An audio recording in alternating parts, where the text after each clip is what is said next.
जगबुडी नदी अपघातात आणखी एकाचा मृत्यू, गंभीर जखमी असलेल्या चालकाचा मृत्यू. पत्नीनंतर आता पतीचीही प्राणज्योत मालवली.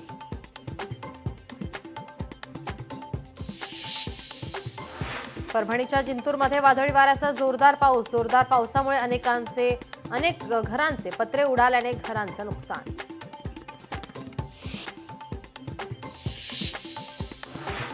धाराशिव जिल्ह्यातील 36 गावांमध्ये अवकाळी पावसामुळे नुकसान. आतापर्यंत 2 जणांचा मृत्यू, 3 जण जखमी, 36 जनावरांचा मृत्यू.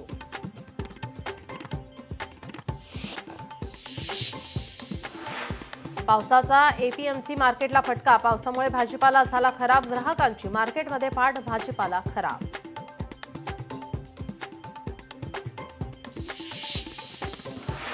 नाशिकला वालीही तुम्हीच. भुजबळ समर्थकांचे बॅनर. भुजबळांना पालकमंत्री करा. समर्थकांची बॅनरबाजी. नाशिकच्या मुंबई नाका परिसरात बॅनर.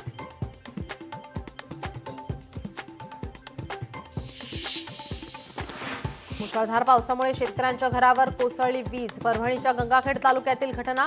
कुटुंबीय शेजारच्या शेडमध्ये असल्याने जीवितहानी नाही.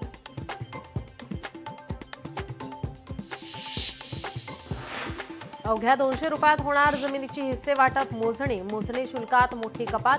महसूल मंत्री चंद्रशेखर बावनकुळेंचा महत्त्वपूर्ण निर्णय.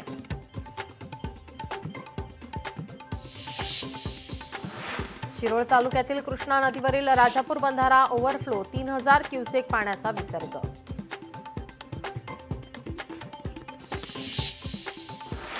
अवैध मासेमारी करणाऱ्यांवर कठोर कारवाई करण्याचे निर्देश. मंत्री नितेश राणे यांनी दिले निर्देश.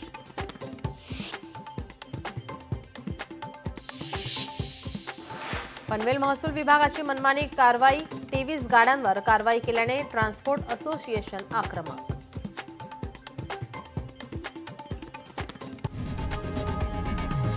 लोकशाही मराठी ऐका, पहा, जागरूक रहा.